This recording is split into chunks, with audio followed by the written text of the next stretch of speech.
ఓం శ్రీ మహాగణాధిపతయే నమః. శ్రీ మహాసరస్వత్యే నమః. అస్మద్ గురుభ్యో నమః. భవమంత్ర ఛానల్లో ఈ రోజున హోలికా పౌర్ణమి రోజున ముందు రోజు కామదహనం రోజు చేసేటువంటి చిన్న తంత్రము ద్వారా మనకు ఉండేటువంటి నరదృష్టి అలాగే ఇతరత్ర బాధలు తొలగడానికి ఒక చిన్న తంత్రాన్ని తెలుసుకుందాం. దీన్ని ఎలా ఆచరించాలయ్యా అంటే, ముందుగా ఒక నల్ల వస్త్రాన్ని తెచ్చుకోండి.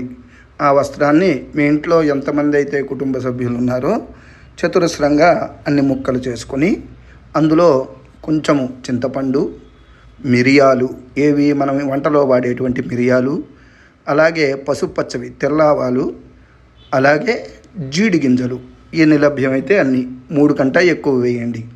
వేసిన తర్వాత దాన్ని ఒక మూటగా కట్టండి. పోట్లి మూటగా కట్టిన తర్వాత ఈ కామదహనం జరిగేటువంటి ప్రదేశానికి వెళ్ళి ఆ మూట మీ తల మీద నుంచి లేదా కుటుంబ సభ్యులు రాగలిగితే అక్కడికి వెళ్ళి చేయండి. రాని పక్షంలో మీ మీద క్లాక్ వైజ్గా 3 సార్లు, అంటే కుడి చేతిగా 3 సార్లు, ఎడం చేతిగా 5 సార్లు తిప్పి ఆ హోలికా దహనం జరిగేటువంటి ఆ హోమగుండంలో లేదా ఆ హోలీ కర్రలు వెలిగించినటువంటి ఆ జ్వాలలో ఈ మూటను వేసి 3 ప్రదక్షిణములు చేసి, మా కుటుంబ సభ్యులకు ఉన్నటువంటి నరదృష్టి దోషములు అలాగే తంత్రబాధలు మంత్రబాధలు ఏమైనా ఉంటే తొలగి అందరికీ కూడా ఆయురారోగ్యాలు కలగాలి అని చెప్పి చేయవచ్చు.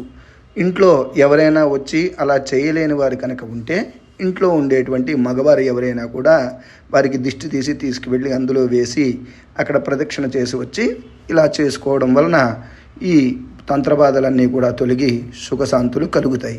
ఎవరైనా సరే స్వయంగా చేసుకుంటే ఇంకా ఎక్కువ ఫలితం ఉంటుందన్నమాట. ఇలా చేసుకుని మీకుండేటువంటి గ్రహ బాధలు, నరదృష్టి, తంత్రబాధలు తొలగించుకుని సుఖంగా ఉండండి. హోలీ పౌర్ణమి గ్రహణంతో సమానమైనటువంటి పౌర్ణమి కాబట్టి దీన్ని తంత్రసిద్ధిగా చాలా సులువుగా ఉపయోగపడేటువంటి పౌర్ణమి కాబట్టి ఇలా చేస్తే ఉండేటువంటి బాధలన్నీ కూడా తొలగుతాయి. శుభం.